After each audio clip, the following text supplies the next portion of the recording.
Hey, I'm Alex Mallahan. I'm doing my project on Orientalism, via a video, simply because I found it was probably the best solution to actually be able to hear my voice and hear me speaking out my thoughts.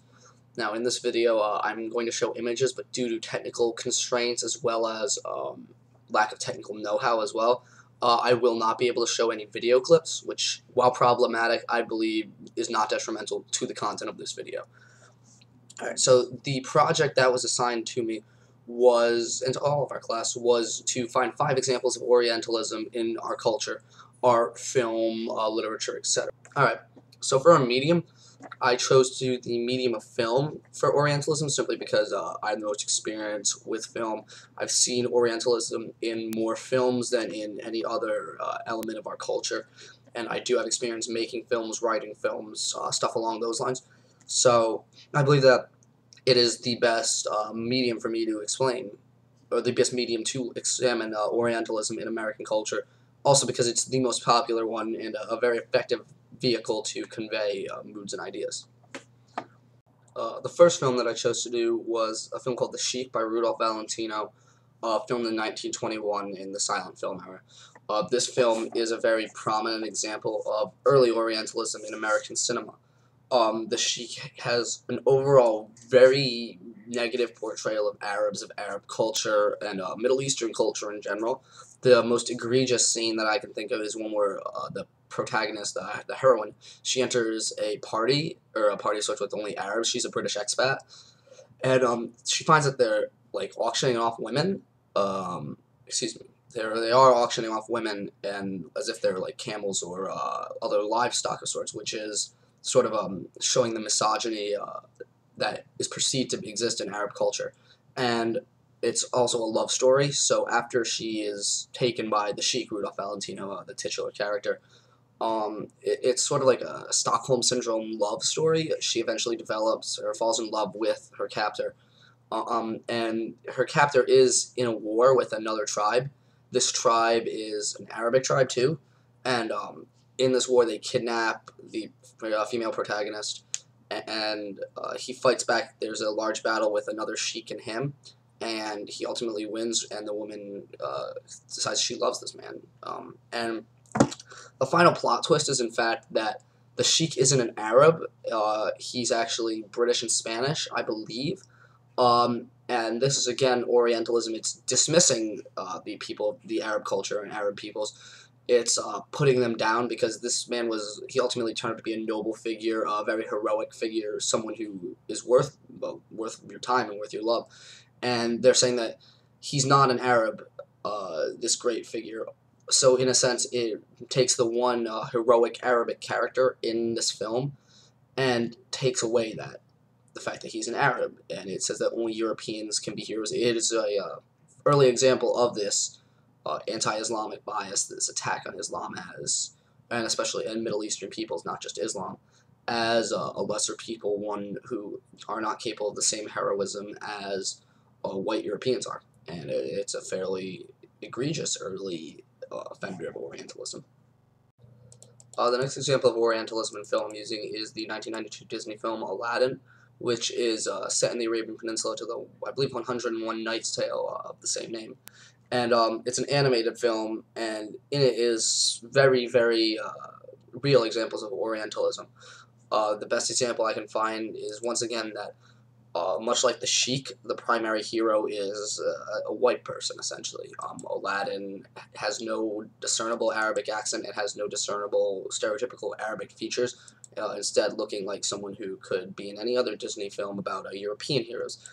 Then to add on to this, you also see all of the villains in it. The antagonists that Aladdin is fighting against are all very stereotypical Arabs, namely Jafar has very stereotypical Arab qualities, untrustworthy, deceitful. These lies that have been perpetrated through Orientalism are embodied in Jafar, and as well as the Arabic guards who Aladdin fights or tries to flee from in his many musical numbers. But all things considered, that is one major example of Orientalism in Aladdin.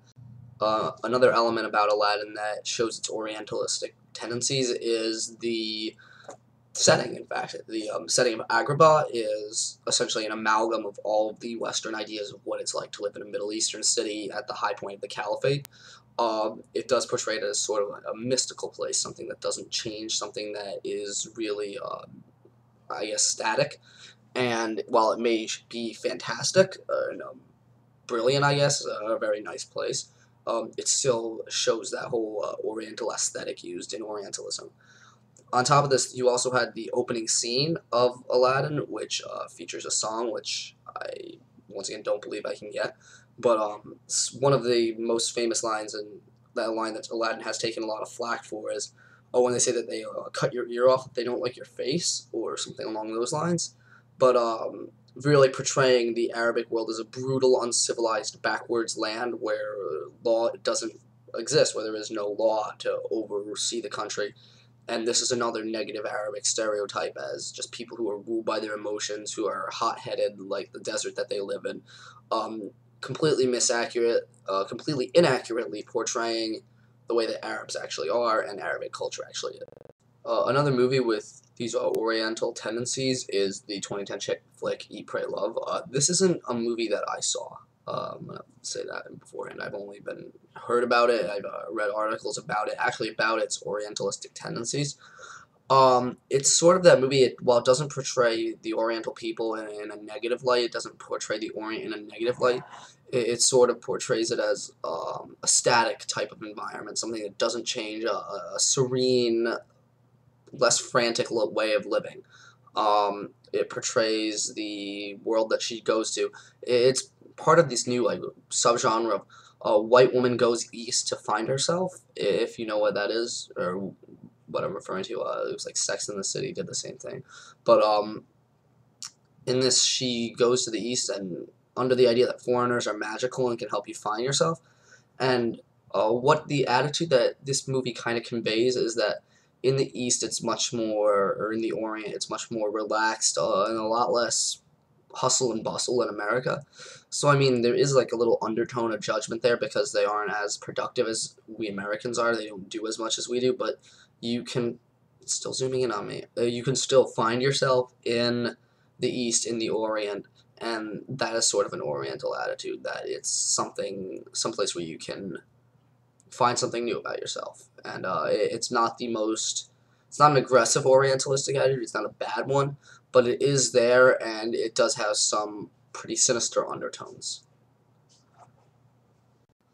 The next movie I chose was the 2007 movie called The Kingdom, set in Saudi Arabia.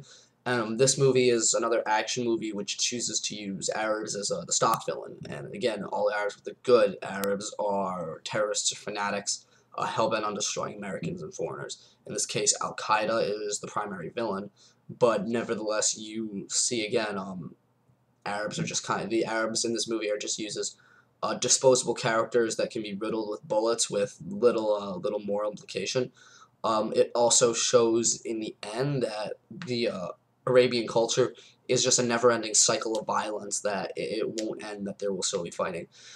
This movie, however, makes some, I guess, improvements to its Orientalism by at least showing there is a strange political situation going on in the Saudi Arabian Peninsula, or in the Arabian Peninsula, and it gets credit for at least trying to do that, but it is, again, another modern example of Orientalism, but this time stripped from all the positive elements of Orientalism, the fantastic nature that pervades a lot of Oriental things.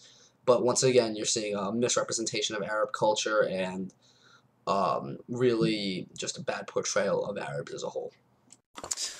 The final film I chose for this project was the 2007 film 300, which was about the Battle of Thermopylae, which was really a romanticized portrayal of the Spartan people and of Western culture as a whole, because Greek culture is a representative of Western culture.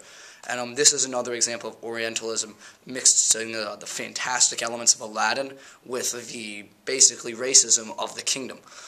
And it does this by, first off, the Easterners, the Persians, are a very odd, unique culture. It's very strange, very foreign and fantastic, and that is sort of the, I guess, the element of aesthetics. And then you have, in terms of personality, the foreigners, the Easterners, are seen as foreign devils, they are nameless, faceless horde who just wish to overrun the freedom-loving true men of Sparta and of the West.